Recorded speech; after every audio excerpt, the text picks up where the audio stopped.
Hello friends, welcome back to गर्भगुरु।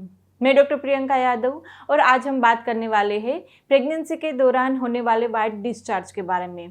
Pregnancy के दौरान होने वाले वाइट डिस्चार्ज के बारे में बहुत सारे क्वेश्चन आ रहे थे, जैसे कि वाइट डिस्चार्ज होना ज़रूरी है, यदि वाइट डिस्चार्ज मुझे हो रहा है उसमें मुझे कभी कभी जलन हो जाती है, कभी कभी खुजली आ जाती है, तो उसके लिए मैं क्या करूँ।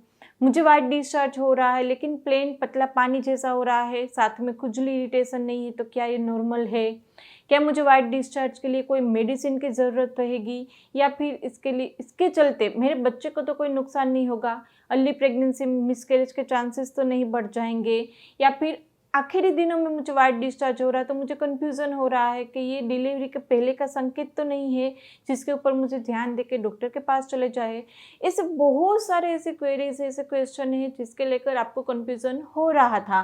तो आज हमने सोचा आपके लिए एक डिटेल वीडियो ही बना दे जिसके अंदर ये सारे क्वेश्चन के आंसर हम देने वाले हैं। कौन सा डिस्चार्ज नॉर्मल है जिसके लिए कोई मेडिसिन की ज़रूरत नहीं है, ना आपको चिंता करने की ज़रूरत है। किस तरह का डिस्चार्ज आए तो आपको वहाँ पर मेडिसिन की ज़रूरत है वरना बच्चे को खतरा हो सकता है।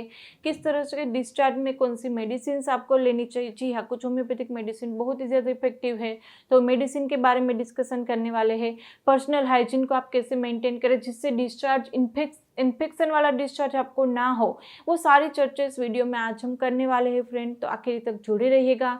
अभी तक गर्भगुरु को सब्सक्राइब नहीं किया तो कर लीजिए, क्योंकि ऐसे वीडियोस हम लाते रहेंगे। और वीडियो अच्छा लगे तो उसको लाइक एंड शेयर भी कर दीजिएगा। तो चलिए शुरू करते हैं। प्रेगनेंसी के दौरान वाइट डिस्चार्ज किस तरह से होना नॉर्मल है और कौन सा एबनॉर्मल है और उसकी क्या क्या ट्रीटमेंट की जा सकती है। जनरली वाइट डिस्चार्ज को यदि आप डिफ्रेंशिएट करना चाहते हैं तो 4 चीज़ें उसमें देखी जाती है। सबसे पहले कंसिस्टेंसी, दूसरी फ्रीक्वेंसी, दूसरा है वहाँ पर उसका अमाउंट कितना आ रहा है, और उसकी जो कैरेक्टर है यानी कि उसके साथ कोई एसोसिएट सिम्टम है या नहीं, वो सारी चीज़ें देखी जाती है। यदि आप ये 4 चीज़ें देखना वहाँ पर ऑब्जर्व करना स्टार्ट कर देंगे तो आपको ये पता चल जाएगा कि डिस्चार्ज नॉर्मल है या नहीं, या उसके लिए कोई ट्रीटमेंट की ज़रूरत है या नहीं।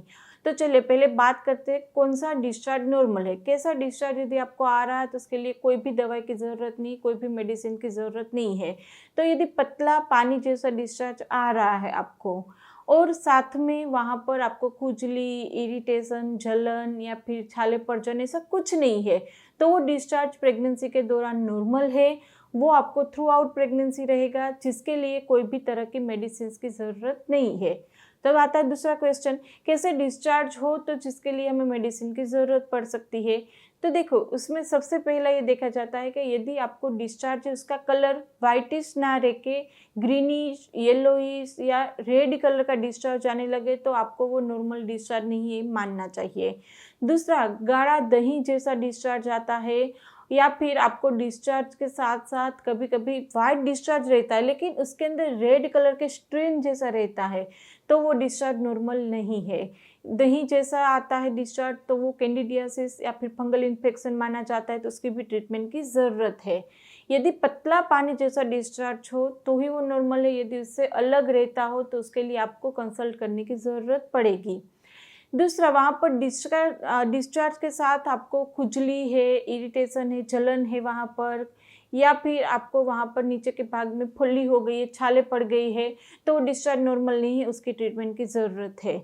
दूसरा, वहाँ पर कभी कभी क्या होता है कि अर्ली स्टेज में यदि आपको वाइट डिस्चार्ज रहेगा, आप उसको अवॉइड करेंगे कि चलो ये नॉर्मल है, या फिर घर पे कोई ऑइंटमेंट लगा लेंगे, या फिर फ्रेंड ने कोई मेडिसिन सजेस्ट की, आपने इस्तेमाल कर लिया, आपने कंसल्ट नहीं किया।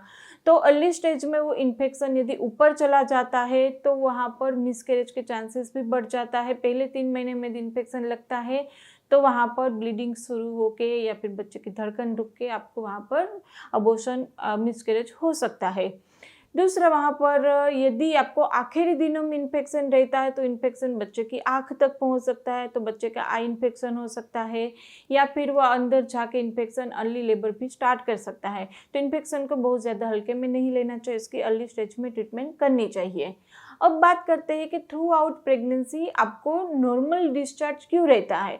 लोग पूछते हैं कि मुझे पतला पानी हमेशा आता ही रहता है, तो वैसा क्यों रहता है। मेरी कभी कभी पेंटी गीली हो जाती है, मुझे 2 या 3 बार चेंज करनी पड़ती है, या फिर मुझे पेंटी लाइनर लेना पड़ता है, लेकिन साथ में कोई भी तरह का सिम्टम और नहीं, सिर्फ और सिर्फ पतला पानी जैसा डिस्चार्ज आता है। तो वो क्यों आता है, और वो बच्चे के फायदे के लिए है। यदि वो पतला पानी जैसा डिस्चार्ज नहीं आएगा तो बच्चे को नुकसान हो सकता है। तो यहाँ पर उसके मैकेनिज्म एक बार समझ लेते हैं। जैसे जैसे वहाँ पर प्रेगनेंसी आगे बढ़ेगी, आपके अंदर प्रोजेस्टेरोन और एस्ट्रोजन हार्मोन का लेवल चेंज होगा।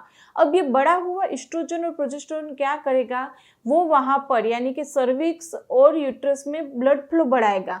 अब बढ़ा हुआ ब्लड फ्लो क्या करेगा, वो वहाँ पर जो म्यूकस डिस्चार्ज है उसको भी बढ़ाएगा, यानी कि पतला पानी जैसा डिस्चार्ज आपको आता रहेगा।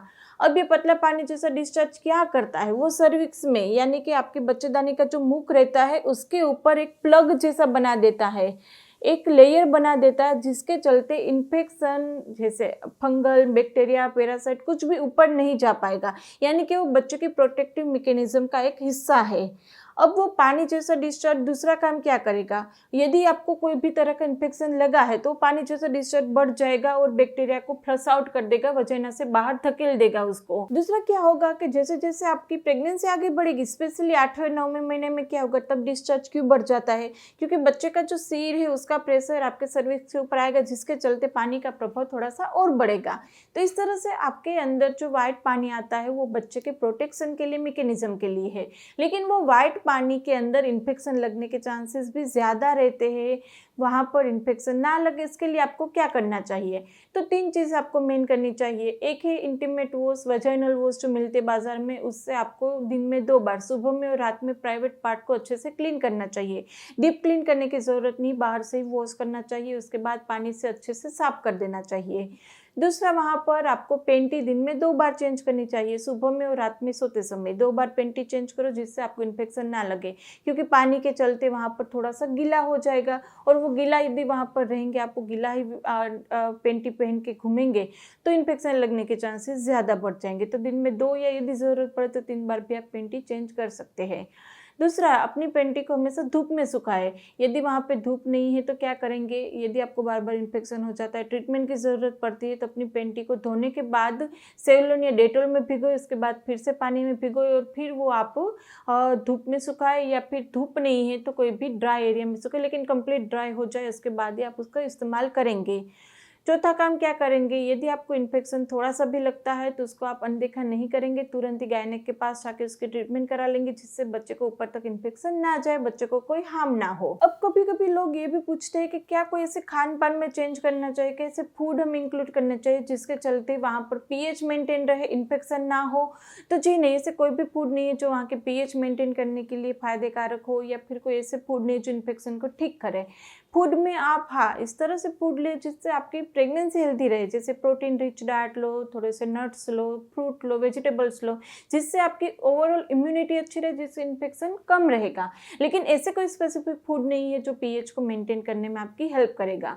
दूसरी मेडिसिन की बात करते हैं तो जैसे हमने बताया, जैसे आपको इन्फेक्शन हो तुरंत ही आपको अपने गायनेकोलॉजिस्ट को कंसल्ट करके वहाँ पर आगे ट्रीटमेंट करा लेनी चाहिए। और दूसरा, यदि आपको बार बार इन्फेक्शन हो रहा है या इसके लिए आप होम्योपैथी दवाई लेना चाहते हैं तो होम्योपैथिक दवाई भी बहुत ज़्यादा इफेक्टिव है, जैसे कि पल्सेटिला, सेपिया, मुरेक्स, कोक्यूलस, सेपिया और मेडोरिनम। ये सारी मेडिसिन ऐसी है जो इन्फेक्शन को ट्रीट करने में बहुत अच्छे से हेल्प करते हैं। लेकिन आप ये मेडिसिन अपने आप नहीं लेंगे, आपकी स्पेसिफिक सिम्टम को देखने के बाद स्पेसिफिक मेडिसिन आपको दी जाएगी। वाइट डिस्चार्ज में भी बहुत तरह के स्पेसिफिकेशन देखना पड़ता है, तो उसके लिए किसी भी आप डॉक्टर को कंसल्ट करेंगे, होम्योपैथ को कंसल्ट करेंगे, उसके बाद ही मेडिसिन लेंगे, अपने आप मेडिसिन नहीं लेंगे।